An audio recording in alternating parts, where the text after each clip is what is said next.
Friends, welcome to my channel. तो आज हम लोग देखने वाले हैं आप लोग का ये जुलाई 2024 का ये पेपर है, पेपर सेकेंड साइंस के क्वेश्चन को हम लोग देखने वाले हैं। आपको भी पता है कि जुलाई में आपके यानी जो 2024 में दो पेपर हुए थे, एक तो जुलाई में हुआ था, एक दिसंबर में हुआ था। तो दिसंबर वाला कंप्लीट हो चुका है, आज जुलाई वाला भी कंप्लीट हो जाएगा क्योंकि कुछ क्वेश्चन हम लोग ऑलरेडी कर चुके हैं। जो बाकी के क्वेश्चन है आज हम लोग कर लेंगे, तो ये कंप्लीट हो जाएगा। उसके बाद हम लोग नेक्स्ट ईयर वाले नेक्स्ट ईयर का जो पेपर है उसको देखेंगे। हम लोग का साइंस का चले, अगर आप साइंस के प्रीवियस ईयर क्वेश्चन नहीं कर रहे हैं तो बहुत बड़ी गलती कर रहे हैं आप, क्योंकि आपको प्रीवियस ईयर क्वेश्चन करना ही करना है। कोई भी सब्जेक्ट हो, सारे सब्जेक्ट का आपको प्रीवियस ईयर क्वेश्चन करना है।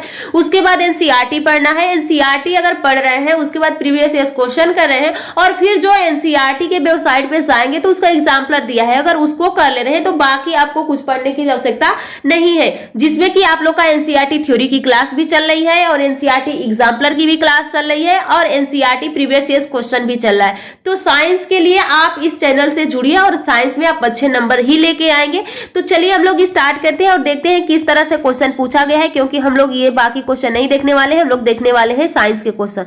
तो साइंस के क्वेश्चन पे चलते हैं। तो ये तो आप लोग का मैथ का है, पहले सीडीपी होता है, फिर मैथ होता है, उसके बाद आप लोग का साइंस का होता है। तो चलिए हम लोग देखते हैं साइंस के क्वेश्चन में क्या पूछा गया है। ये सारे हम लोग कर चुके हैं, तो आज हम लोग को करना है, यहाँ देखते हैं कहाँ से, हाँ यहाँ से हम लोग को करना है 81 से। तो चलिए हम लोग देखते हैं कि ये क्या पूछा गया है। और इसको देखिए, मेरा ये कहना है कि अगर आप कोई भी क्वेश्चन कर रहे हैं तो उसके इर्द गिर्द सारे चीज को रिवाइज कर लीजिए कि अगर वहां से क्वेश्चन बने तो न छोड़ के आए, और वही काम हम लोग इस क्लास में करते हैं। तो चलिए हम लोग देखते हैं। यहाँ पे पहला क्वेश्चन आपसे पूछा गया है कि बताइए कि यहाँ पे देखिए, read the following statement and choice the correct option. इसमें से आपको चुनना है। फोटोसिंथेसिस इज एंडोथर्मिक रिएक्शन है, बिल्कुल सही कहा गया है। रिस्पिरेशन इज एक्सोथर्मिक रिस्पिरेशन है, तो ये भी सही है। तो यहाँ पे यानी रिएक्शन है, तो एक होता है एंडोथर्मिक और एक होता है एक्सोथर्मिक। एक होता है उष्मा शोषी, यहाँ पे हिंदी में देखिए, और एक होता है उष्मा छेपी। तो उष्मा शोषी जब कोई चीज उष्मा अंदर ग्रहण करती है, और तो उष्मा शोषी जैसे कोई चीज, जैसे कि आप किसी चीज को ले रहे हैं तो आप उसको शोषित अपने अंदर कर रहे हैं। जैसे कि आप क्या करते हैं, आज ठंडी का मौसम चल रहा है, आप आग तापते हैं तो उसकी उष्मा को आप अपने अंदर ले रहे हैं, तो वो उष्मा शोषी है। लेकिन गर्मियों के दिन में आपके शरीर की उष्मा बाहर निकलती है तो उसको उष्मा छेपी कहते हैं। अब इसी एग्जाम्पल से समझिए, अगर आपको पानी है, यहाँ पे आपको ठंडा पानी दे दिया गया है, इसको गर्म करना है, तब ये पानी क्या करेगा, क्या अपने अंदर से उष्मा देगा या बाहर से उष्मा लेगा? तो जब आप यहाँ पे आंच जलाएंगे तो ये उष्मा लेगा, तो ये पानी क्या हुआ, उष्मा शोषी हो गया, यानी ये क्या हुआ, उष्मा शोषी हुआ। लेकिन जब ऐसे ही ये पानी को यहाँ से उतार के आप यहाँ पे रख दिए, अब ये पानी धीरे धीरे ठंडा हो रहा है, तो ठंडा कब होगा, जी अपने उष्मा को बाहर निकालेगा। तो वही कहा गया है, यहाँ पे समझिए। प्रकाश संश्लेषण यानी सूर्य से पौधे क्या करता है, प्रकाश को अवशोषित करता है, तो इसलिए ये क्या है, उष्मा शोषी है। लेकिन जब हम श्वसन करते हैं, तो जब श्वसन करेंगे, ऑक्सीजन अंदर लेंगे, कार्बोहाइड्रेट, प्रोटीन, वसा जो भी हमने खाया है, ग्लूकोज बना है, वो ग्लूकोज टूटेगा तो हमें क्या मिलेगा, ऊर्जा मिलेगा। तो ये क्या हो गया, उष्मा छेपी। तो देखिए दोनों किसमें सही है, इसमें सही नहीं है, इसमें भी सही नहीं है, इसमें सही, आपका ऑप्शन ए बिल्कुल सही हो जाएगा। अगला क्वेश्चन देखिए, अगला क्वेश्चन क्या है। अगला क्वेश्चन ये, अगर आपको एसिड बेस के बारे में पढ़े हैं, ये आप लोग के क्लास 7th का चैप्टर है, तो भी इस क्वेश्चन को आप सॉल्व कर पाएंगे, क्योंकि यहाँ पे आपको ऑप्शन दे दिया गया है और पूछ लिया है कि अगर हल्दी को अम्ल में डालेंगे, क्षार में डालेंगे तो क्या परिवर्तन होगा, चाइनीज रोज को डालेंगे या फिर नेपथलीन को, मिथिल ऑरेंज को। तो अब ध्यान से इसको समझिए आप लोग। देखिए कभी आप चेक भी कर सकते हैं, हल्दी ले लीजिए, हल्दी को एक ग्लास में भर लीजिए और भरने के बाद उसमें हल्का सा साबुन या डिटर्जेंट पाउडर डालिए, उसका कलर रेड हो जाता है। अगर आप कभी देखेंगे तो अभी खाते समय अगर आपके कपड़े पे सब्जी गिर जाती है, तो जब उसको आप धुलते हैं सर्फ या साबुन से, तो वहां रेड हो जाता है। क्यों रेड हो जाता है, क्योंकि हल्दी क्षार के साथ रिएक्शन कर लेती है और रिएक्शन करने के बाद रेड कलर हो जाता है। तो और जब अम्ल में, तो अम्ल होता है जो एसिड होगा, एसिड में जो हल्दी का कोई प्रभाव नहीं होता है, लेकिन क्षार में होता है। तो हल्दी कोई परिवर्तन नहीं कर रही है, बिल्कुल सही है। लेकिन अब ये क्षार में कैसा होगा, तो ये क्षार में लाल हो जाएगी। अब देखिए ये के जगह पे लाल कहाँ पे लिखा है, तो वहीं से हम उस क्वेश्चन को सॉल्व कर लेंगे। तो ये पे देखिए लाल कहाँ पे लिखा है, यहाँ पे देखिए रक्ताभ भूरा, यहाँ पे पीला है। पहले ऑप्शन को काटिए, पीला है ऑप्शन, दो ऑप्शन हमारे ऑप्शन से दो ऑप्शन हट चुका है। अब हमारे सामने दो ऑप्शन बचा हुआ है। अभी इस ऑप्शन में से आपको चुनना है। अब आपको इस ऑप्शन में एक तो यहाँ पे है, एक तो यहाँ पे है, दो हो सकता है। ठीक, यहाँ से हमें नहीं क्वेश्चन मिला। और फिर अब आगे देखते हैं। और फिर चाइना रोज गहरा गुलाबी होता है, लेकिन गहरा गुलाबी होता है अम्ल में, लेकिन यही जैसे ही क्षार में ये जाएगा, क्षार में जाते ही ये क्या हो जाता है, भूरा कलर। तो ये हुआ लाल, ये हुआ भूरा। अब देखिए किस में भूरा है, यहाँ पे भी है, यहाँ पे भी है। अभी ऑप्शन नहीं कटा। फिर हम देखते हैं फिनेप्थिलीन। फिनेप्थिलीन क्षार में तो गुलाबी होता है, लेकिन सी के जगह पे कैसा हो जाएगा, तो ये सी के जगह पे कैसा हो जाता है, ग्रीन कलर का हो जाता है, यानी ये हरा हो जाएगा, यानी हरा हो गया। तो अब देखिए हरा कहाँ है, यहाँ पे गुलाबी है, यहाँ पे हरा है। फिर अगला देखिए मेथिल ऑरेंज, इसमें गुलाबी हुआ है पर इसमें ऑरेंज नारंगी हो जाता है। तो सही ऑप्शन हमारे सामने कौन आ गया, ऑप्शन ए सही हो जाएगा। अगला क्वेश्चन देखिए, अगला क्वेश्चन क्या है। अगला क्वेश्चन आपके सामने पूछा गया है कि the colour of flame depend on, यानी जो ज्वाला का रंग होता है किस पे निर्भर करता है। तो नेचर ऑफ यहाँ कंबस्टिबल सब्सटेंस पे, ऑक्सीजन सप्लाई पे, टेम्परेचर ऑफ द सराउंडिंग पे। तो यहाँ पे जो है ज्वाला का रंग किस पे निर्भर करेगा, एक तो दाह पदार्थ की प्रकृति, जैसे लकड़ी है, कोयला है, कौन सा पदार्थ है उसके प्रकृति पे। ऑक्सीजन की आपूर्ति, आपको भी पता है कि अगर ऑक्सीजन नहीं है तो कोई भी ज्वाला यानी आग नहीं पकड़ेगा। आसपास के तापमान पे, तो ऐसा कोई तापमान पे भी थोड़ा सा असर पड़ता है, जैसे कि ठंडी के दिन में जो आग होता है थोड़ा धीमे चलता है, लेकिन गर्मियों के दिन में बहुत तेज हो जाता है। तो यहाँ पे तीन ऑप्शन तो दिया नहीं, हमें दो ही ऑप्शन में से चुनना है। तो सबसे आवश्यक हमें ए और बी है। तो अब देखिए किस ऑप्शन में ए और बी है, तो सही ऑप्शन आपका 3 हो जाएगा। अगला क्वेश्चन देखिए, अगला क्वेश्चन क्या पूछा गया है, आपसे पूछा गया है Which of the following factor are responsible for generation and following winds are the earth। यहाँ पे पूछा गया है कि निम्नलिखित में से कौन से कारक पृथ्वी पर पवनों के जनन एवं बहाव के लिए उत्तरदायी है। तो यहाँ पे आपको ऑप्शन दिया है, तो पृथ्वी के अनियमित परिवर्तनीय तापन, महासागरों के अनियमित परिवर्तनीय तापन, या पृथ्वी और सूर्य की बीच की दूरी, पृथ्वी का पर गुरुत्वाकर्षण बल। तो यहाँ पे पृथ्वी पर पवनों का जनन एवं बहाव पूछा है। तो यहाँ पे आपका सही कौन सा हो जाएगा पूछा गया है, तो एक तो पृथ्वी के अनियमित परिवर्तन का तापन हो जाएगा, और महासागरों की अनियमित परिवर्तन का तापन होगा, क्योंकि पवन यहीं से प्रभावित होगा। पृथ्वी और सूर्य के बीच की दूरी से कोई मतलब नहीं है, और ये पृथ्वी के गुरुत्वाकर्षण से भी कोई मतलब नहीं है। तो ए और बी देखिए किस में है, यहाँ पे आप देख सकते हैं ऑप्शन 3 सही हो जाता है। अगला क्वेश्चन देखिए, अगला क्वेश्चन क्या पूछा गया है। अगला क्वेश्चन ध्यान से पढ़िए, क्योंकि यहाँ पे अगर आपको इलेक्ट्रॉनिक विन्यास आता है तभी इस क्वेश्चन को कर पाएंगे, अन्यथा ये क्वेश्चन आपको नहीं समझ में आएगा। और इतनी उम्मीद करती हूँ कि इतना तो आपको नॉलेज होगा ही इलेक्ट्रॉनिक विन्यास के बारे में। तो चलिए हम लोग देखते हैं।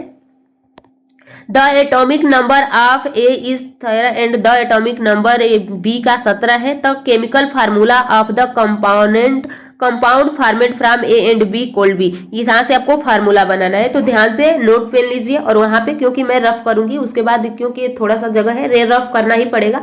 तो चलिए हम लोग समझते हैं। पहले हम लोग एक का देखते हैं। जैसे एटॉमिक नंबर क्या दिया है, कोई एक पदार्थ है, ये 13 दिया है, इसका इलेक्ट्रॉनिक विन्यास हम करेंगे तो 2 8, तो 2 8 10 हुआ। हमारे पास कितना बच गया, 2 बच गया। ध्यान से इसको लिखिए अपने आपके पास अगर कॉपी है तो जो आपके पास ए एलिमेंट है उसका 2 हो गया। अब यहाँ पे जो कोई वाई है, वाई यानी हमको इसको यही मान लेते हैं, ये है और ये बी है। बी का कितना है, 17 है। तो 2 8 10 और 7 17 हो गया। अब ये आपको पता है कि हर तत्व कहता है कि हमारे बाह्य कक्ष में 8 इलेक्ट्रॉन है, तो हम शांत बैठेंगे। अगर 8 इलेक्ट्रॉन से अधिक है तो या तो हम उसको किसी को देना चाहेंगे या हम किसी से खींचना चाहेंगे। तो अब आप बताइए इसको कितने इलेक्ट्रॉन की आवश्यकता है, 6, तो ये तो अब ले नहीं सकता, लेकिन इसको कितने की आवश्यकता है? 1, तो ये लेगा और ये अपना देगा। तो ये कहा गया कि इसको कितने की आवश्यकता है? 6 की, इसको 1 की, तो इसका संयोजकता 1 हो गया। तो बी का आप संयोजकता लिखिए, संयोजकता कितना हो जाएगा? तो योग ए की संयोजकता 2 है और बी की संयोजकता आपसे पूछ लिया जाए तो 1 है। अब हम यहाँ पे देखते हैं, मैंने रफ कर दिया, अगर आप पेन लिखे हैं तो देखिए। अब हमारे पास ये है, ये बी है, ए की संयोजकता 2 है और बी की संयोजकता कितनी है? 1 है। अब हमें इससे फार्मूला बनाना है। अब फार्मूला हम कैसे बनाएंगे? तो यहाँ पे आप देख सकते हैं, सॉरी 13, ए का 13 है ना, तो 2 हो जाएगा, उसके बाद 8, 10, 3 होगा ना। हाँ, वही से हम भी करें कि सारे ऑप्शन में 3 दिया है, कहाँ गलत हो रहा, तो इसका अब 3 हो गया। अब देखिए, अब फिर से इसको देखते हैं, ए का हुआ 3, बी का हुआ 1। अब हम इसे फार्मूला बनाना है, तो इस तरह से आपको गुणा कर देना है। तो ए के जगह पे 1 और बी के जगह पर 3, तो ये 1 का कोई मतलब नहीं, तो ये हो जाएगा ए बी 3। अब ये देखिए किस ऑप्शन में दिया है, इसमें ए पर ही गलत है, यहाँ पे 2 दिया है, यहाँ पे दिया है, तो ऑप्शन आपका 2 सही हो जाएगा। अगर ऐसा क्वेश्चन आपके पेपर में आ जाता है तो सबसे पहले आपको इलेक्ट्रॉनिक विन्यास करना है, उसके बाद देखना है कि उसकी संयोजकता कितनी है और उस संयोजकता को क्रॉस गुणा कर देना है। बस ये इतना ही कार्य आपको करना है। चलिए अगला क्वेश्चन देखते हैं। अगला क्वेश्चन क्या है?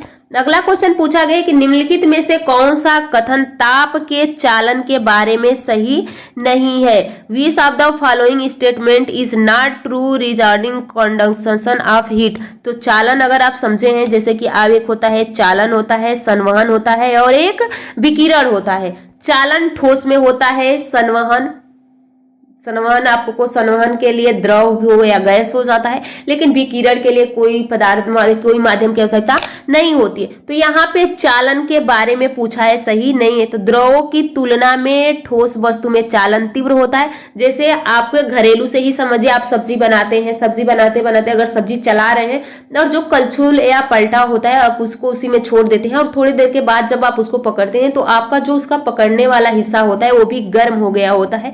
क्योंकि वो आग के संपर्क में भी नहीं था, क्योंकि वो चालन भी थी, धीरे धीरे कण टकराते गए गर्म हो गया। तो ये तो सही है। उष्मा के प्रवाह के लिए 2 वस्तुओं की एक दूसरे के संपर्क में होना चाहिए, बिल्कुल सही कहा गया है। क्योंकि अगर उष्मा का संपर्क है तो एक वस्तु ये है, एक वस्तु ये है। अगर ये गर्म है और ये ठंडी है तो इधर से उष्मा इधर जाएगी।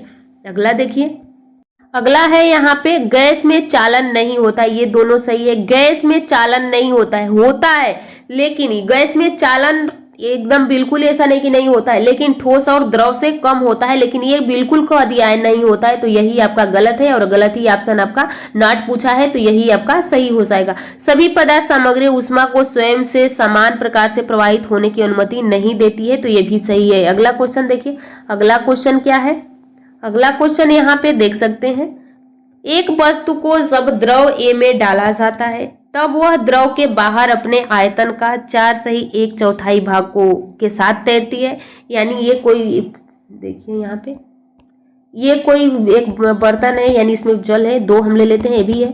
जब हमने इसमें वस्तु को डाला तो 3 हिस्सा ऊपर है और 1 हिस्सा तैर रहा है, ठीक। और यहाँ पे 4 है, तो इसमें देख सकते हैं कि 1 हिस्सा तो नीचे, 4 में से 1 हिस्सा नीचे रह गया, लेकिन 3 हिस्सा तैर रहा है। तो वह कहा गया है कि बताइए कि इसमें से भाग के साथ तैरता है, तो निम्नलिखित में से कौन सा कथन सही है? यानी द्रव ए का घनत्व द्रव बी के घनत्व से अधिक है, दोनों द्रव का घनत्व समान है, द्रव बी का घनत्व द्रव ए के घनत्व से अधिक है। उपरोक्त सूचना के आधार पर द्रव के घनत्व की तुलना कीजिए। अब यहाँ पे 2 बर्तन है, इसमें 1/4 ऊपर है, इसमें 3/4 है। अब ये जो द्रव भरा है, इस द्रव का घनत्व पूछा है कि कौन सा ज्यादा है या कम है। तो आपको यहाँ पे बताना होगा कि कौन सा यहाँ पे ज्यादा है या कम है। तो जो द्रव बी का घनत्व है द्रव ए के घनत्व से अधिक है, क्योंकि इसमें 3 हिस्सा ही नीचे है, 1 हिस्सा ऊपर है। इसमें 4 हिस्सा में से 3 हिस्सा ऊपर तैर रहा है और 1 हिस्सा ही नीचे है, तो घनत्व जिसका ज्यादा होगा उसमें वस्तु उतना तेज नहीं डूबती है और जिसका घनत्व कम होता है उसमें वस्तु डूब जाती है। समुद्र ज्यादा नमकीन होता है तो उसका घनत्व बहुत ज्यादा होता है। तो बी का घनत्व ज्यादा है। अगर बी के द्रव का घनत्व ज्यादा है तो एक ही हिस्सा नीचे है, 3 हिस्सा तो ऊपर तैर रहा है। तो देखिए किस में है, तो ये होगा नहीं, ये होगा नहीं, आपका सही ऑप्शन बी हो जाएगा। और देखिए आपके सीटेट में इसी तरह से क्वेश्चन पूछे जाएंगे। अगला क्वेश्चन है, अगला क्वेश्चन देखिए। सुनीता शीत जल के बीकर में पोटेशियम धातु का एक टुकड़ा डाल देती है और अवलोकन को लिखती है। निम्नलिखित में से कौन सा अवलोकन सही नहीं है? तो पोटेशियम जल के साथ प्रचंड रूप से अभिक्रिया करता है। उसके बाद यह उष्मा शोषी अभिक्रिया है, हाइड्रोजन गैस विकसित करता है और फट ध्वनि से सुनाई देता है। तो यहाँ पे पूछा है कि बताइए कौन सा इसके लिए सही है। तो यहाँ पे आपका सही हो जाएगा, आप देखिए ध्यान से सुनिए। पोटेशियम, तो यहाँ पे एक रिएक्टिव सीरीज होती है जो कि मैंने किसी क्लास में उसको कराया हुआ है। अगर आप प्रीवियस ईयर क्वेश्चन में ही कराया, क्योंकि कराया 2024 का जो दिसंबर वाला पेपर हुआ है उसमें भी वो रिएक्टिव सीरीज से एक क्वेश्चन पूछा गया है। उसमें हम बहुत डिटेल से उसको समझाए हैं। लेकिन एक बार वहाँ पे देखिए, इसमें ये आप लोग का पोटेशियम है, potassium, sodium, calcium, magnesium, aluminium, zinc. उसके बाद ये ही नीचे ऐसे ही आ रहा है, ये भी नीचे ही वाला है, आयरन, लेड, हाइड्रोजन। उसके बाद यहाँ पे आप लोग का आ जाएगा पारा, Hg। पारा के बाद आप लोग का आ जाएगा Ag, फिर Au, फिर प्लेटिनम। अब देखिए जैसे जैसे आप नीचे जाएंगे वैसे वैसे ये अभिक्रियाशील घटता जाएगा। तो पोटेशियम और सोडियम जल के साथ प्रचंड अभिक्रिया करते हैं, बिल्कुल सही कहा गया है। यह उष्मा शोषी अभिक्रिया होते हैं, बिल्कुल गलत है, क्योंकि ये प्रचंड अभिक्रिया करेंगे तो ये उष्मा क्षेपी होंगे, तो ये तो गलत है। अगला देखिए, हाइड्रोजन गैस विकसित करते हैं। तो हाइड्रोजन से ऊपर जितने भी ये दिख रहे हैं आपको, हाइड्रोजन से ऊपर ये जितने तत्व दिख रहे हैं सब हाइड्रोजन को निष्कासित करेंगे, यानी प्रतिस्थापित करेंगे। फट ध्वनि सुनाई देता है। तो सारे सही है, लेकिन आपका गलत कौन सा है? दूसरा है, और यही आपका सही हो जाएगा क्योंकि यही पूछा गया है। अगला क्वेश्चन देखिए, अगला क्वेश्चन, और यहाँ पे देखिए आप लोग का ये पेडागोजी से क्वेश्चन पूछा गया है। विज्ञान कक्षा में अपसारी प्रश्नों का उद्देश्य हो सकता है। तो एक होता है अपसारी और एक होता है अभिसारी। अभिसारी का मतलब कि आपसे कोई क्वेश्चन पूछा जाए और वो क्वेश्चन किसी से भी पूछा जाए तो उसका जवाब एक ही हो। लेकिन अपसारी ऐसा होता है जिसमें कई सारे जवाब होते हैं, हम अलग अलग सोच सकते हैं। तो यहाँ पे देखिए, आलोचनात्मक चिंतन को प्रोत्साहित बढ़ावा देने का कार्य करता है। विद्यार्थी के बीच विभेदन करने का यानी उद्देश्य पूछा है, तो ये तो सही होगा। अब ये देखिए, इसमें ये नहीं है, एक ऑप्शन कटा। उसके बाद विद्यार्थी के बीच भेद करने का, उसके बाद संचरण संप्रेषण विकसित करने का, प्रतिभाशाली विद्यार्थियों की पहचान करने का और वैकल्पिक अवधारणाओं की पहचान करने का। उसके बाद यहाँ पे पूछा गया वैज्ञानिक व्यक्ति निष्ठा को स्वीकार करने का। तो यफ नहीं होगा, यफ यहाँ भी है, यहाँ भी है। तो हमारे पास एक ही ऑप्शन बचा, वो भी है ए, जो कि यही सही हो जाएगा। अगला क्वेश्चन देखिए, अगला क्वेश्चन क्या पूछा गया है। अगला क्वेश्चन और आज का लास्ट क्वेश्चन है, ये आप लोग का दर्पण से है। तो आप ध्यान दीजिए, देखिए जैसे समतल दर्पण है, समतल दर्पण में एक बार इसको समझ लीजिए। समतल दर्पण में ध्यान से सुनिएगा मेरी बात को, हो सके तो नोट भी कर लीजिएगा। समतल दर्पण में केवल आभासी प्रतिबिंब बनता है, सीधा बनता है, पार्श्विक उल्टा बनता है। पार्श्विक उल्टा का मतलब कि आपका दायां हाथ बायां दिखेगा, बायां हाथ दायां दिखेगा, इतनी केस उसमें है। उस समतल दर्पण जितनी दूरी पे रहेंगे उतने दूरी पे भी आपका प्रतिबिंब भी दिखेगा, ये हो गया। उसके बाद आपका अवतल दर्पण है। अवतल दर्पण में हर तरह का प्रतिबिंब हमें प्राप्त होता है। उसके बाद उत्तल दर्पण है। उत्तल दर्पण में हमें आभासी होगा, सीधा होगा और छोटा प्रतिबिंब होगा, और इसी से आप इस क्वेश्चन का आंसर दे सकते हैं। तो अवमुखी का मतलब यहाँ पे अवतल, उसके बाद उत्तल, समतल दिया है। तो देखिए, पहला आभासी है, ऊर्ध्व शीर्ष है, वस्तु के समान रूप यानी वस्तु के बराबर ही बना हुआ है। तो यहाँ पे वस्तु के बराबर बना है, तो यहाँ पे वस्तु के यहाँ से पकड़ से वस्तु के समान है, तो वो कैसा होगा? समतल होगा। अब देखिए समतल यानी समतल होगा, तो यहाँ पे ये अवतल दिया है, ये कट गया। फिर यहाँ पे ये अवमुखी दिया है, ये भी कट गया। अब दो ऑप्शन हमारे सामने बच गया। अब दूसरा बी देखते हैं। बी में वास्तविक और प्रतिलोमित और वस्तु के समान रूपी बना है। वास्तविक बना है, और प्रतिलोमी बना है, लेकिन वस्तु के समान रूपी ही बना है। तो ये कौन सा हो जाएगा, यहाँ पे आप देख सकते हैं। ये किसमें वास्तविक प्रतिबिंब बनता है? उत्तल दर्पण में तो प्रतिबिंब आभासी बनता है। तो एक हमारे सामने ऑप्शन कौन सा बच रहा है? अवतल बच रहा है। तो यहाँ पे भी आप देख सकते हैं अवतल है, तो ये हो गया। उसके बाद यहाँ अवमुखी है, तो अवमुखी नहीं होगा। उसके बाद वास्तविक एवं प्रतिलोमित बनता है, तो फिर यहाँ पे अवतली हो जाएगा। और उसके बाद आभासी और ऊर्ध्वशीर आकार में छोटा बनता है। अवमुखी का मतलब है उत्तल दर्पण, तो ये हो जाएगा। यानी ऑप्शन कौन सा सही है? 3 सही हो जाए। देखिए इतना भी आसान नहीं है कि अगर आपका कंसेप्ट क्लियर नहीं है तो साइंस के क्वेश्चन सॉल्व कर पाएंगे, लेकिन हाँ एनसीईआरटी आप पढ़ रहे हैं तो आप आसानी से इन सारे क्वेश्चन का जवाब दे लेंगे। तो चलिए हम लोग नेक्स्ट वीडियो में अब मिलेंगे, क्योंकि ये चैप्टर अब यानी ये पेपर कंप्लीट हो चुका है। अब यहाँ से आप देख सकते हैं ये दूसरा पेपर है, तो हम लोग का इसमें साइंस का पेपर कंप्लीट हो गया है। अब हम लोग देखेंगे नेक्स्ट ईयर वाले क्वेश्चन पेपर का, जो साइंस का पार्ट होगा। और आप लोग का थ्योरी की क्लास चल रही है, एनसीईआरटी एग्जाम्पलर चल रहा है, उसके बाद आप लोग का प्रीवियस ईयर क्वेश्चन भी चल ही रहा है। तो आप लोग सारी क्लास अच्छे से देखते रहिए। तो चलिए हम लोग नेक्स्ट वीडियो में बहुत जल्द मिलेंगे। आप लोग चैनल को सब्सक्राइब कर लीजिए और कमेंट करके बताया कीजिए कि आपके कितने क्वेश्चन सही हुए हैं, क्या आपको क्लास कैसा लगा। तो चलिए हम लोग बहुत जल्द मिलेंगे।